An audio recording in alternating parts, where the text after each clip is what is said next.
हर session में कोई ना कोई जरूर पूछता है, तो मैंने सोचा कि आज इस क्वेश्चन की डेप्थ में हम चलेंगे मिल करके, यानी कि आप जो मुझे अभी वीडियो में देख रहे हैं और मैं, हम लोग मिल करके इस क्वेश्चन की डेप्थ में चलेंगे और डीपली समझने की कोशिश करेंगे कि इस क्वेश्चन का क्या आंसर है।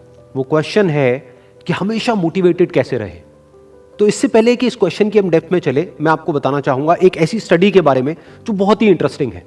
वो हुई थी कोलंबिया यूनिवर्सिटी में 1998 में।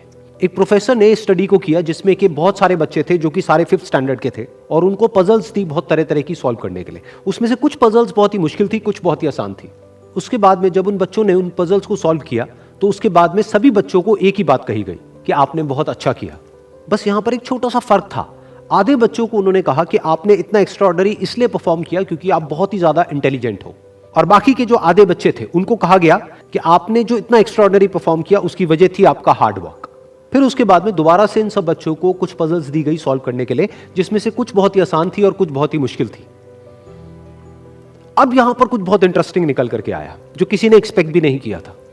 वो बच्चे जिनको कहा गया था कि आप बहुत इंटेलिजेंट हो, बहुत स्मार्ट हो, उनको जब वो पजल्स मिली तो उन्होंने क्या किया, जो मुश्किल पजल्स थी उसको छोड़ दिया, आसान पजल्स के ऊपर काम करना शुरू किया और उसमें भी कुछ देर बाद ही वो बच्चे बोर हो गए।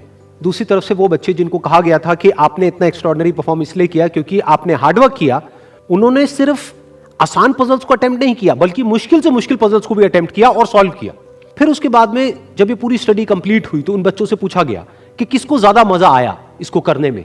तो वो बच्चे जिनको कहा गया था कि आप बहुत इंटेलिजेंट हो, उनको मजा नहीं आया, यानी कि वो मोटिवेटेड नहीं थे। और वो बच्चे जिनको कहा गया था कि जो भी आपने किया वो अपने हार्डवर्क की वजह से किया, उन्होंने ना सिर्फ अच्छा परफॉर्म किया बल्कि वो एंड तक मोटिवेटेड भी थे और उनको मजा भी आया। अब ये स्टडी जिसके बारे में मैंने अभी आप लोगों को बताया, ये इतनी इंटरेस्टिंग इसलिए है क्योंकि ये जिस तरीके से हम सोचते हैं, हमारे थॉट पैटर्न को चैलेंज करती है।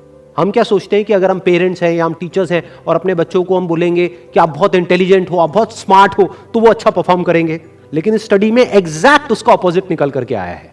तो इस स्टडी में जो फैक्ट्स रिवील हुए उसको समझने के लिए हमको एक कॉन्सेप्ट को समझना पड़ेगा, जिस कॉन्सेप्ट को कहा जाता है लोकस ऑफ कंट्रोल। हुआ क्या कि जिन बच्चों को कहा गया कि आप बहुत ही स्मार्ट हो, बहुत ही इंटेलिजेंट हो, उनका जो लोकस ऑफ कंट्रोल था वो उनके अंदर नहीं था, उनके बाहर था। लोकस का मतलब है सेंटर ऑफ कंट्रोल, मतलब कि अगर वो स्मार्ट है, अगर वो इंटेलिजेंट है तो इसमें उनका खुद का कोई रोल नहीं है, वो उनके कंट्रोल से बाहर है। दूसरी तरफ से जिन बच्चों को कहा गया कि जो भी आपने अचीव किया वो अपने हार्डवर्क की वजह से अचीव किया, उनका जो लोकस ऑफ कंट्रोल था वो उनके अंदर था, यानी कि हार्डवर्क पूरी तरह से उनके खुद के हाथ में था कि अब उनके ऊपर है कि वो कितना हार्डवर्क करते हैं।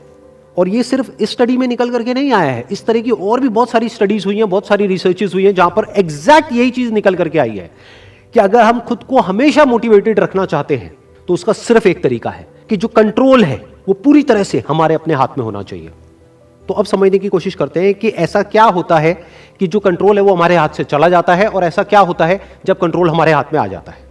जब भी हम एक्सटर्नल फैक्टर्स की बात करते हैं कि मैं ये नहीं कर पा रहा इस वजह से, उस वजह से, उस वजह से, जो कि मेरे कंट्रोल से बाहर है, तो हमारे हाथ से कंट्रोल चला जाता है।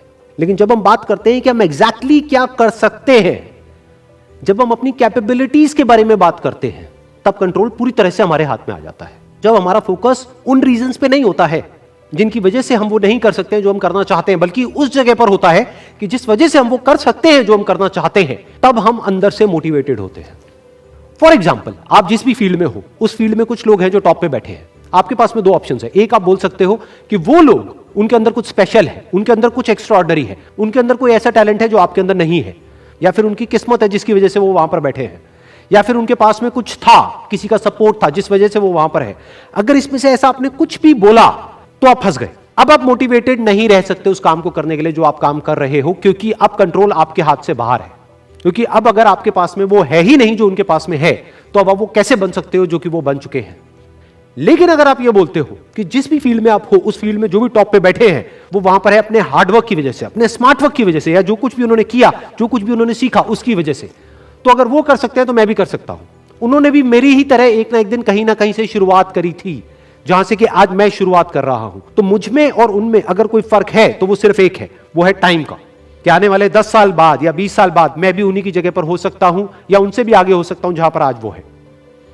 तो अब कंट्रोल पूरी तरह से आपके हाथ में है। तो हमारे पास में हमेशा ये दो ऑप्शंस होते हैं, एक कि हम कंट्रोल को अपने हाथ से छोड़ दें और दूसरा कि कंट्रोल हम पूरी तरीके से